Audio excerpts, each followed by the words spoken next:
നിങ്ങൾക്കറിയാമോ, ഒരിക്കൽ ഇന്ത്യയുമായി ലയിക്കാൻ ആഗ്രഹിച്ച ബലൂചിസ്ഥാൻ ഒടുവിൽ എങ്ങനെയാണ് പാകിസ്ഥാന്റെ ഭാഗമായതെന്ന്? പാകിസ്ഥാനിലെ ഏറ്റവും വലിയ പ്രവിശ്യയായ ബലൂചിസ്ഥാനിൽ അടുത്തിടെ ഉയർന്നു വന്ന ചില ഓൺലൈൻ സ്വാതന്ത്ര്യ പ്രഖ്യാപനങ്ങളും അതിനെ തുടർന്നുണ്ടായ സൈനിക നടപടികളും ലോകശ്രദ്ധ വീണ്ടും ഈ അശാന്തമായ ഭൂപ്രദേശത്തിലേക്ക് തിരിച്ചിരിക്കുകയാണ്. 2026 ജൂലൈ മാസത്തിൽ മിർ യാർ ബലോച്ച് എന്ന ആക്ടിവിസ്റ്റിന്റെ നേതൃത്വത്തിൽ ബലൂചിസ്ഥാൻ സ്വതന്ത്ര രാജ്യമായി പ്രഖ്യാപിച്ചുകൊണ്ടുള്ള സന്ദേശങ്ങൾ സാമൂഹിക മാധ്യമങ്ങളിൽ വലിയ രീതിയിൽ പ്രചരിച്ചിരുന്നു. വിഘടനവാദി ഗ്രൂപ്പുകൾ സ്വന്തമായി സമാന്തര ഭരണം സ്ഥാപിച്ചതായും പതാകയും ഭരണ സംവിധാനങ്ങളും തയ്യാറാക്കിയതായും അവകാശപ്പെട്ട് റിപ്പബ്ലിക് ഓഫ് ബലൂചിസ്ഥാൻ എന്ന പേരിൽ ഒരു പ്രസ്താവന പുറത്തിറക്കിയിരുന്നു. പ്രദേശത്തിന്റെ 85% തങ്ങളുടെ നിയന്ത്രണത്തിലാണെന്നും പുതിയ സർക്കാരും ബലൂച്ചി ഫലൂസ് എന്ന പേരിലുള്ള കറൻസിയും ദേശീയ ഗാനവുമൊക്കെ നിലവിൽ വന്നുവെന്നുമായിരുന്നു അവരുടെ വാദം. ഈ അവകാശവാദങ്ങൾക്ക് പിന്നാലെ പാക് സൈന്യം വൻതോതിലുള്ള സൈനിക നടപടികൾ ആരംഭിച്ചതോടെ മേഖലയിൽ സുരക്ഷാ പ്രതിസന്ധി രൂക്ഷമായിരിക്കുകയാണ്. എന്നാൽ ഈ വാദങ്ങൾക്ക് അന്താരാഷ്ട്ര തലത്തിൽ യാതൊരുവിധ നിയമ സാധുതയും ഇതുവരെ ലഭിച്ചിട്ടില്ല എന്നതാണ് വസ്തുത. പാകിസ്ഥാന്റെ ആകെയുള്ള ഭൂവിസ്തൃതിയുടെ 44% വരുന്ന പ്രകൃതി വിഭവങ്ങളാൽ സമ്പന്നമായ ഒരു പ്രദേശമാണ് ബലൂചിസ്ഥാൻ. കേവലം ഒരു പ്രഖ്യാപനം കൊണ്ടോ സാമൂഹിക മാധ്യമങ്ങളിലെ പ്രചാരണം കൊണ്ടോ ഭൂമിശാസ്ത്രപരമായി പുതിയൊരു രാജ്യം ജനിക്കുന്നില്ല എന്നതാണ് യാഥാർത്ഥ്യം. ഒരു പ്രദേശം ഒരു സ്വതന്ത്ര പരമാധികാര രാഷ്ട്രമായി ലോകത്തിന് മുന്നിൽ അംഗീകരിക്കപ്പെടണമെങ്കിൽ അതിസങ്കീർണമായ നയതന്ത്ര കടമ്പകളും അന്താരാഷ്ട്ര നിയമങ്ങളും കടക്കേണ്ടതുണ്ട്. വികാരങ്ങൾക്കപ്പുറം നിയമങ്ങളുടെയും ലോകശക്തികളുടെയും താൽപ്പര്യങ്ങളുടെയും അടിസ്ഥാനത്തിലാണ് ലോക ഭൂപടത്തിൽ പുതിയ അതിർത്തികൾ വരയ്ക്കപ്പെടുന്നത്. ബലൂചിസ്ഥാന്റെ ഇന്നത്തെ രാഷ്ട്രീയ സാഹചര്യങ്ങളെയും സ്വാതന്ത്ര്യ മോഹങ്ങളെയും മനസ്സിലാക്കണമെങ്കിൽ 1947 വിഭജന കാലത്തേക്ക് തിരിഞ്ഞു നോക്കേണ്ടതുണ്ട്. ബ്രിട്ടീഷ് ഭരണത്തിന് കീഴിലായിരുന്ന ബ്രിട്ടീഷ് ബലൂചിസ്ഥാൻ പ്രദേശങ്ങളും ബലൂചിസ്ഥാൻ സ്റ്റേറ്റ്സ് യൂണിയൻ എന്നറിയപ്പെട്ടിരുന്ന ഏതാനും നാട്ടുരാജ്യങ്ങളും ഉൾപ്പെടുന്ന സങ്കീർണമായ ഒരു ഭരണഘടനയായിരുന്നു അക്കാലത്ത് ഈ മേഖലയ്ക്കുണ്ടായിരുന്നത്. ഇതിലേറ്റവും വലുതും പ്രധാനപ്പെട്ടതുമായ നാട്ടുരാജ്യമായിരുന്നു ഖാൻ മിർ അഹമ്മദ് യാർ ഖാൻ ഭരിച്ചിരുന്ന കലദ്. ബ്രിട്ടീഷ് വിഭജന ചട്ടപ്രകാരം നാട്ടുരാജ്യങ്ങൾക്ക് ഇന്ത്യയിലോ പാകിസ്ഥാനിലോ ലയിക്കാനോ അല്ലെങ്കിൽ സ്വതന്ത്രമായി നിൽക്കാനോ ഉള്ള പൂർണ്ണ അനുവാദമുണ്ടായിരുന്നു. ഈ നിയമത്തിന്റെ പിൻബലത്തിൽ 1947 ഓഗസ്റ്റ് 15 കലദ് തങ്ങളുടെ പൂർണ്ണ സ്വാതന്ത്ര്യം പ്രഖ്യാപിച്ചു. House of Lord's, house of Commons എന്നിങ്ങനെ 2 സഭകളുള്ള ഒരു സുസജ്ജമായ പാർലമെന്ററി ഭരണ സംവിധാനവും അവിടെ നിലവിൽ വന്നു. എന്നാൽ പാകിസ്ഥാൻ രൂപീകരണത്തിന് ശേഷം കലദിനെ തങ്ങളോടൊപ്പം ചേർക്കാൻ ഇസ്ലാമാബാദ് ശക്തമായ നയതന്ത്ര സമ്മർദ്ദങ്ങൾ ചെലുത്തി തുടങ്ങി. പാകിസ്ഥാനിൽ ലയിക്കാനുള്ള നിർദ്ദേശം കലദ് പാർലമെന്റ് അസന്നിഗ്ധമായി തള്ളിക്കളഞ്ഞതോടെയാണ് മേഖലയിൽ സംഘർഷങ്ങൾക്ക് തുടക്കമാകുന്നത്. പാകിസ്ഥാനിൽ നിന്നുള്ള നിരന്തരമായ നയതന്ത്ര സമ്മർദ്ദവും അനിവാര്യമായ ഒരു സൈനിക നീക്കത്തിലേക്കുള്ള സാധ്യതയും മുന്നിൽ കണ്ട് 1948 തുടക്കത്തിൽ കലദ് ഭരണാധികാരി സഹായത്തിനായി ഇന്ത്യയെ സമീപിച്ചിരുന്നു. ഇന്ത്യയുമായി പൂർണ്ണമായും ലയിക്കാനോ അല്ലെങ്കിൽ ഒരു ഔദ്യോഗിക പ്രതിരോധ സഖ്യം രൂപീകരിക്കാനോ ഉള്ള സാധ്യതകൾ ആരാഞ്ഞുകൊണ്ട് അദ്ദേഹം രഹസ്യ ദൂതന്മാരെ ഡൽഹിയിലേക്ക് അയച്ചു. എന്നാൽ അന്നത്തെ ഇന്ത്യൻ പ്രധാനമന്ത്രിയായിരുന്ന ജവഹർലാൽ നെഹ്റു ഈ നിർദ്ദേശം നിരസിക്കുകയാണ് ഉണ്ടായത്. ഭൂമിശാസ്ത്രപരമായി ഇന്ത്യയിൽ നിന്നുള്ള അകലം, പരിമിതമായ വിഭവങ്ങൾ, ഇതിലുപരി ഈ നീക്കം മേഖലയിലെ സമാധാന അന്തരീക്ഷത്തെ ഗുരുതരമായി ബാധിക്കുമെന്ന ആശങ്ക എന്നിവയായിരുന്നു നെഹ്റുവിനെ ആ തീരുമാനത്തിലേക്ക് നയിച്ചത്. ഇന്ത്യയിൽ നിന്നുള്ള സഹായം ലഭിക്കില്ലെന്ന് ഉറപ്പായതോടെ പാകിസ്ഥാൻ തങ്ങളുടെ തന്ത്രങ്ങൾ വേഗത്തിലാക്കി. കലദിന്റെ അയൽ രാജ്യങ്ങളായ മക്രാൻ, ലാസ്ബെല, ഖാരൻ എന്നിവയുമായി 1948 മാർച്ചിൽ പാകിസ്ഥാൻ പ്രത്യേക ലയന കരാറുകളിൽ ഒപ്പുവെച്ചു. ഇതോടെ അറബിക്കടലിലേക്കുള്ള കലദിന്റെ യാത്രാ വഴികൾ പൂർണ്ണമായും അടയുകയും അവർ ഭൂമിശാസ്ത്രപരമായി ഒറ്റപ്പെടുകയും ചെയ്തു. തൊട്ടുപിന്നാലെ പാക് സൈന്യം കലദിന്റെ അധീനതയിലുള്ള പ്രദേശങ്ങളിലേക്ക് ഇരച്ചു കയറി. ഒടുവിൽ 1948 മാർച്ച് 27 സൈനിക സമ്മർദ്ദത്തിന് വഴങ്ങി ഖാൻ മിർ അഹമ്മദ് യാർ ഖാൻ പാകിസ്ഥാനുമായുള്ള ലയന കരാറിൽ ഒപ്പുവെക്കാൻ നിർബന്ധിതനായി. കലദിന്റെ ഈ ലയനത്തെ പാകിസ്ഥാൻ തികച്ചും നിയമപരമാണെന്ന് വിശേഷിപ്പിക്കുമ്പോൾ ബലൂച്ച് ദേശീയ സംഘടനകൾ ഇതിനെ നഗ്നമായ അധിനിവേശമെന്നാണ് വിളിക്കുന്നത്. ഈ ലയനത്തിന് തൊട്ട് പിന്നാലെ തന്നെ കലദ് ഖാന്റെ ഇളയ സഹോദരനായ പ്രിൻസ് അബ്ദുൽ കരീമിന്റെ നേതൃത്വത്തിൽ പാകിസ്ഥാനെതിരെ സായുധ കലാപം പൊട്ടിപ്പുറപ്പെട്ടു. ഇതായിരുന്നു ബലൂചിസ്ഥാനിലെ ആദ്യത്തെ പ്രധാന വിമത നീക്കം. വിസ്തൃതിയിൽ പാകിസ്ഥാനിലെ ഏറ്റവും വലിയ പ്രവിശ്യയായ ബലൂചിസ്ഥാൻ പ്രകൃതി വിഭവങ്ങളുടെ വലിയൊരു കലവറ കൂടിയാണ്. സൂയിയിലെ അപാരമായ പ്രകൃതിവാതക നിക്ഷേപം, റെക്കോദിക്, സൈന്തക് എന്നിവിടങ്ങളിലെ ചെമ്പും സ്വർണവും ഉൾപ്പെടെയുള്ള വിലമതിക്കാനാവാത്ത വിഭവങ്ങൾ എന്നിവ ഈ മണ്ണിനെ സമ്പന്നമാക്കുന്നു.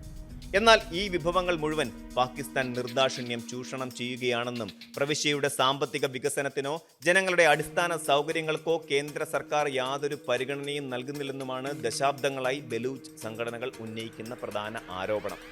എന്നാൽ മേഖലയിലെ അസ്ഥിരതയ്ക്ക് കാരണം തീവ്രവാദ ഗ്രൂപ്പുകളാണെന്നും അടിസ്ഥാന സൗകര്യ വികസനങ്ങൾക്കായി കോടികൾ നിക്ഷേപിക്കുന്നുണ്ടെന്നുമാണ് പാക് സർക്കാരിന്റെ മറുപടി. ചരിത്രപരമായ ഈ അനീതികളും അവകാശവാദങ്ങളും എത്രത്തോളം ശക്തമാണെങ്കിലും ഒരു പുതിയ രാജ്യത്തിന്റെ ജനനത്തെ അന്താരാഷ്ട്ര തലത്തിൽ നിർവചിക്കുന്നത് 1933 ഒപ്പുവെക്കപ്പെട്ട മൊണ്ടെവീഡിയോ കൺവെൻഷൻ എന്ന ഉടമ്പടിയാണ്.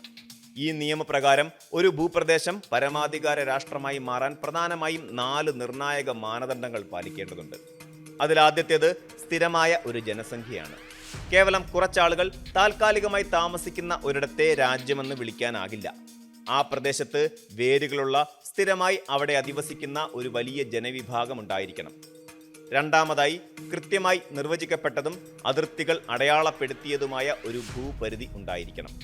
അയൽ രാജ്യങ്ങളുമായി അതിർത്തി തർക്കങ്ങൾ നിലനിൽക്കുന്നുണ്ടെങ്കിൽ പോലും ആ രാജ്യത്തിന് അവകാശപ്പെടാൻ വ്യക്തമായ ഒരു ഭൂപ്രദേശം അനിവാര്യമാണ്. മൂന്നാമതായി, ആ നാടിനെ ഭരിക്കാനും ജനങ്ങളുടെ ജീവനും സ്വത്തിനും സുരക്ഷ ഉറപ്പാക്കാനും കെൽപ്പുള്ള സുസ്ഥിരമായ ഒരു ഭരണകൂടം അവിടെ നിലനിൽക്കണം. അവസാനത്തേതും ഏറ്റവും പ്രധാനപ്പെട്ടതുമായ യോഗ്യത എന്നത് മറ്റ് രാജ്യങ്ങളുമായി നയതന്ത്ര ബന്ധം സ്ഥാപിക്കാനുള്ള ശേഷിയാണ്. അതായത് ലോകത്തെ മറ്റു രാജ്യങ്ങൾ ഈ പുതിയ സർക്കാരുമായി കരാറുകളിൽ ഏർപ്പെടാനും ഉഭയകക്ഷി ബന്ധങ്ങൾ സ്ഥാപിക്കാനും തയ്യാറാകണം. ഈ 4 അടിസ്ഥാന ശിലകളിൽ നിന്നുകൊണ്ട് മാത്രമേ ഏതൊരു പ്രദേശത്തിനും ഒരു സ്വതന്ത്ര രാജ്യം എന്ന അവകാശവാദം നിയമപരമായി ഉന്നയിക്കാൻ സാധിക്കുകയുള്ളൂ.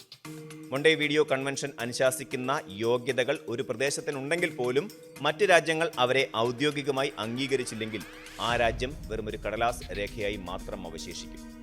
ഉദാഹരണത്തിന്, ആഫ്രിക്കയിലെ സോമാലിലാൻഡ് എന്ന പ്രദേശം മേൽപ്പറഞ്ഞ ഒട്ടുമിക്ക യോഗ്യതകളും തികഞ്ഞവരാണെങ്കിലും ആഗോള അംഗീകാരമില്ലാത്തതിനാൽ ഇന്നും അന്താരാഷ്ട്ര വേദികളിൽ ഒറ്റപ്പെട്ടിരിക്കുകയാണ്.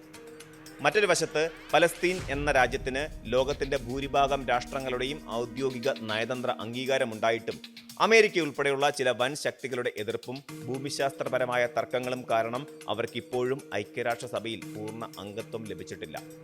ഒരു രാജ്യത്തിന്റെ നിലനിൽപ്പിൽ അന്താരാഷ്ട്ര രാഷ്ട്രീയവും നയതന്ത്ര അംഗീകാരവും എത്രത്തോളം നിർണായകമാണെന്നാണ് ഈ 2 വ്യത്യസ്ത ഉദാഹരണങ്ങളും വ്യക്തമാക്കുന്നത്. ഇവിടെയാണ് ഉഭയകക്ഷി ബന്ധങ്ങളുടെയും നയതന്ത്ര അംഗീകാരത്തിന്റെയും യഥാർത്ഥ പ്രസക്തി വരുന്നത്. ലോകത്തെ മറ്റ് പ്രമുഖ രാജ്യങ്ങൾ ഈ പുതിയ രാജ്യവുമായി ഔദ്യോഗികമായി നയതന്ത്ര ബന്ധങ്ങൾ സ്ഥാപിക്കുകയും പുതിയ രാജ്യത്തിന്റെ തലസ്ഥാനത്ത് തങ്ങളുടെ എംബസികൾ തുറക്കുകയും വേണം. ഇതൊരു നിയമപരമായ പ്രക്രിയ എന്നതിലുപരി വലിയൊരു രാഷ്ട്രീയ തീരുമാനം കൂടിയാണ്. America, China, Russia, Britain, France, European union തുടങ്ങിയ ലോക ശക്തികളുടെ പിന്തുണയും അംഗീകാരവും ലഭിക്കാതെ പുതിയൊരു രാജ്യത്തിന് ആഗോളതലത്തിൽ നിലനിൽക്കുക എന്നത് തീർത്തും അസാധ്യമാണ്. പലപ്പോഴും അയൽ രാജ്യങ്ങളിൽ നിന്നുള്ള സാമ്പത്തിക ഉപരോധങ്ങളും സൈനിക ഭീഷണികളും മറികടക്കാൻ ഇത്തരം വൻ ശക്തികളുടെ പരസ്യമായ പിന്തുണ അത്യാവശ്യമായി വരും. ഒരു രാജ്യം പൂർണ്ണ അർത്ഥത്തിൽ അന്താരാഷ്ട്ര സമൂഹത്തിന്റെ ഭാഗമാകുന്നത് അവർക്ക് ഐക്യരാഷ്ട്രസഭയിൽ ഔദ്യോഗിക അംഗത്വം ലഭിക്കുമ്പോഴാണ്. ലോകത്തെ സർവ്വ സ്വതന്ത്ര രാജ്യങ്ങളുടെയും കൂട്ടായ്മയായ ഐക്യരാഷ്ട്രസഭയിലേക്കുള്ള പ്രവേശനം അതിസങ്കീർണവും കർശനമായ നടപടിക്രമങ്ങളിലൂടെയുമാണ് കടന്നുപോകുന്നത്. ഐക്യരാഷ്ട്രസഭയുടെ സുരക്ഷാ സമിതിയുടെ ശുപാർശയാണ് ഇതിലേറ്റവും നിർണായകമായ നടപടി. 15 അംഗങ്ങളുള്ള സുരക്ഷാ സമിതിയിൽ ചുരുങ്ങിയത് 9 രാജ്യങ്ങളെങ്കിലും പുതിയ രാജ്യത്തിന്റെ പ്രവേശനത്തെ അനുകൂലിച്ച് വോട്ട് ചെയ്യണം. എന്നാൽ ഇതിലെ ഏറ്റവും വലിയ വെല്ലുവിളി ഒളിച്ചിരിക്കുന്നത് America, Russia, China, France, Britain എന്നീ 5 സ്ഥിരാംഗങ്ങളുടെ തീരുമാനത്തിലാണ്. ഈ 5 വൻ ശക്തികളിൽ ഏതെങ്കിലും ഒരു രാജ്യം തങ്ങളുടെ വീറ്റോ അധികാരം ഉപയോഗിച്ച് പുതിയ രാജ്യത്തിന്റെ വരവിനെ എതിർത്താൽ ആ പ്രവേശനം അവിടെ വെച്ച് തന്നെ എന്നേക്കുമായി റദ്ദാക്കപ്പെടും. തങ്ങളുടെ ഭൗമ രാഷ്ട്രീയ താൽപ്പര്യങ്ങൾക്ക് വിരുദ്ധമായ എന്തിനേയും തടയാൻ വൻ ശക്തികൾ സ്ഥിരമായി ഉപയോഗിക്കുന്ന ആയുധമാണിത്. സുരക്ഷാ സമിതിയുടെ ഈ ദുഷ്കരമായ കടമ്പ കടന്നാൽ പിന്നീട് ഐക്യരാഷ്ട്രസഭയുടെ പൊതുസഭയിലാണ് വോട്ടെടുപ്പ് നടക്കുന്നത്. അവിടെയുള്ള 193 അംഗരാജ്യങ്ങളിൽ 2 പേരുടെ ഭൂരിപക്ഷ പിന്തുണ ലഭിച്ചാൽ മാത്രമേ ലോക ഭൂപടത്തിൽ ഒരു പുതിയ അംഗീകൃത രാജ്യം ഔദ്യോഗികമായി പിറവിയെടുക്കുകയുള്ളൂ.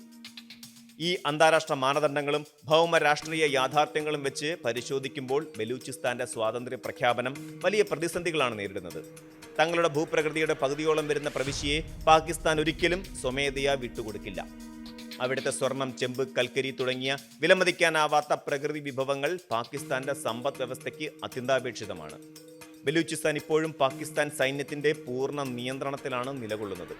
ഇതിനെല്ലാം ഉപരിയായി ബലൂചിസ്ഥാന്റെ സ്വാതന്ത്ര്യ മോഹങ്ങൾക്ക് മുന്നിൽ നിൽക്കുന്ന ഏറ്റവും വലിയ വൻമതിൽ ചൈനയാണ്. കോടിക്കണക്കിന് ഡോളർ മുതൽ മുടക്കുള്ള പാകിസ്ഥാൻ ചൈന സാമ്പത്തിക ഇടനാഴിയുടെ ഏറ്റവും നിർണായകമായ ഭാഗങ്ങൾ കടന്നുപോകുന്നത് ബലൂചിസ്ഥാനിലൂടെയാണ്. തന്ത്രപ്രധാനമായ ഗ്വാദർ തുറമുഖവും ട്രക്കോ ഡിക് ഖനികളും ചൈനയുടെ സുപ്രധാന നിക്ഷേപങ്ങളാണ്. അതുകൊണ്ട് തന്നെ തങ്ങളുടെ സാമ്പത്തിക താൽപ്പര്യങ്ങൾക്കും തന്ത്രപരമായ ലക്ഷ്യങ്ങൾക്കും ഭീഷണിയാകുന്ന ഒരു സ്വാതന്ത്ര്യ പ്രഖ്യാപനത്തെ ചൈന ശക്തമായി എതിർക്കുമെന്ന കാര്യത്തിൽ സംശയമേയില്ല. ഐക്യരാഷ്ട്രസഭയിലെ തങ്ങൾക്കുള്ള വീറ്റോ അധികാരം ഉപയോഗിച്ച് ചൈന ഈ നീക്കത്തെ ഏത് വിധേനയും തടഞ്ഞു നിർത്തും. തങ്ങളുടെ വിശ്വസ്ത പങ്കാളിയായ പാകിസ്ഥാനെ പിളർത്തിക്കൊണ്ട് മറ്റൊരു രാജ്യത്തിന് അവിടെ രൂപം നൽകാൻ ചൈന ഒരിക്കലും അനുവദിക്കില്ല. ചരിത്രം പരിശോധിച്ചാൽ ഒരു പ്രദേശം പുതിയ രാജ്യമായി മാറുന്നത് പലപ്പോഴും ദീർഘകാലം നീളുന്ന സായുധ പോരാട്ടങ്ങളിലൂടെയോ അല്ലെങ്കിൽ വൻ ശക്തികളുടെ ശക്തമായ നയതന്ത്ര ഇടപെടലുകളിലൂടെയോ ആണെന്ന് നമുക്ക് വ്യക്തമായി കാണാം.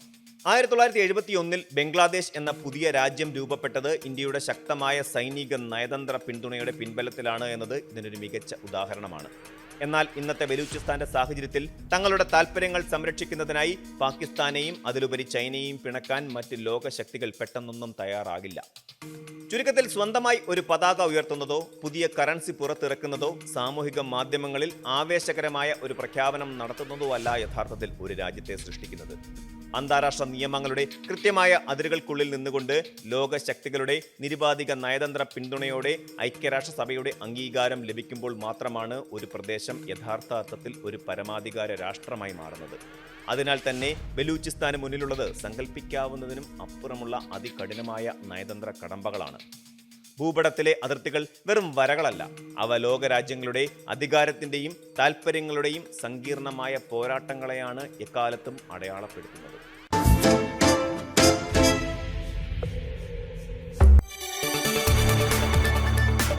കൂടുതൽ വാർത്തകൾക്ക് news 18 Keralam YouTube channel subscribe ചെയ്യുക.